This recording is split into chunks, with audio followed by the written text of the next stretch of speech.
My name's Eddie Olm. I went to Arizona State University and I was part of Theta Chi fraternity. My name is Andrea Mares. I went to University of California, Berkeley, Sigma Epsilon Omega. My name is Ryan. I went to school at Missouri State University. I'm a Theta Chi. Hi, my name is DJ. I went to Emerson College, Sigma Alpha Epsilon.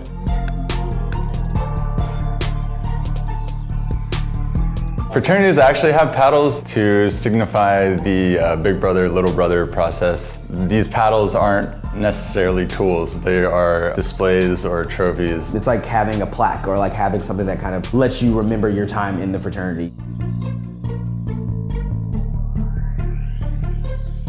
I think that a lot of fraternities do still haze, sadly. Most of it, I think, now revolves around drinking. In my experience, the hazing wasn't that bad. During my sophomore year, my organization, SAE, abolished pledging. Like, yeah, we had to drink a little bit here and there, but it was mostly, memorization, learning, the chapter history.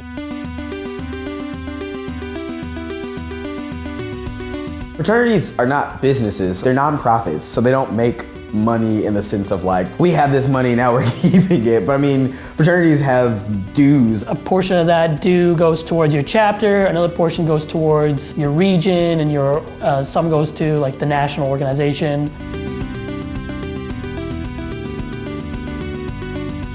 They have the real estate, they have the time, they have the community, and when you combine all three of those, you have a party. My fraternity was actually a social one, and the main focus was to connect queer folks and allies.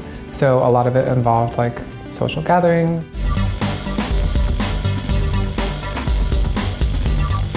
Yes and no. You're gonna meet a lot of interesting people. Those people are your friends for life. If you are truly being yourself and you're around guys that like you for you, you're not just paying for your friends because they're gonna actually know you and actually care about you and know who you are and like you. Yes, you're paying to be in the fraternity, but you're getting something more out of it. While I don't think I was just paying for friends, I think that I was really giving my money towards building a community that I really felt at home with.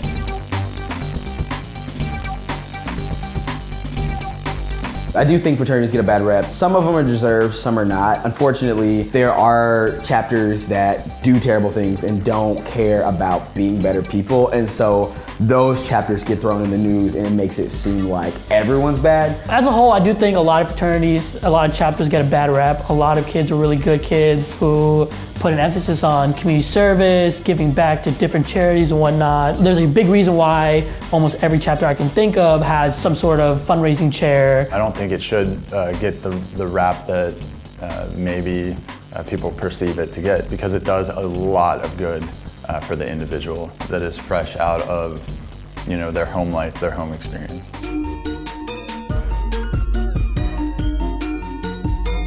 At my school, there wasn't a lot of diversity. That is just true.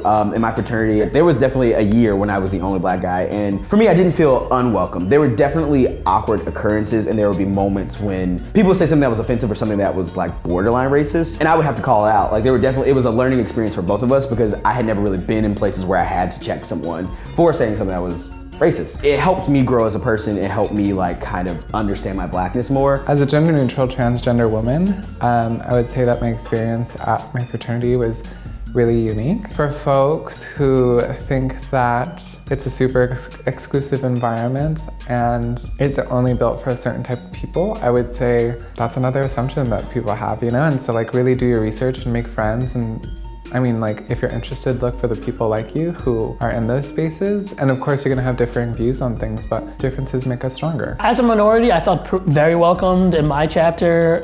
My school was not necessarily the most diverse school. While my chapter was definitely more diverse, the majority of them necessarily weren't. So I think definitely seeing more minorities, having them not be afraid to join, afraid of stereotypes and whatnot, because you could actually have a really great time and meet some really cool people.